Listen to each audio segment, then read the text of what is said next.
اگر آپ چینل پر پہلی بار آئے ہیں تو ابھی سبسکرائب کر کے بیل آئیکن پریس کریں اور رہیں باخبر۔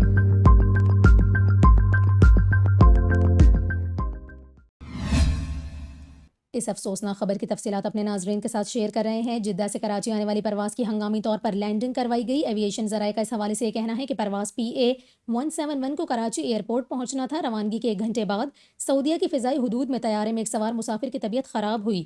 ایویشن ذرائع کا یہ کہنا ہے کہ پائلٹ نے ایئر ٹریفک کنٹرول سے رابطہ کر کے ریاض میں میڈیکل ایمرجنسی لینڈنگ کی اپیل کی، جس پر ATC ریاض کی جانب سے پائلٹ کو فوری طور پر ریاض میں لینڈنگ کی ہدایت کی گئی۔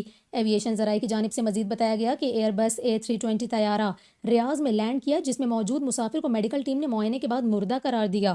میڈیکل ٹیم کے معائنہ کرنے پر طیارے میں سوار مسافر عارف محمود انتقال کر چکے تھے۔ شہید بے نظیر عباس سے تعلق رکھنے والے مسافر کی میت اسی طیارے میں روانہ کی گئی۔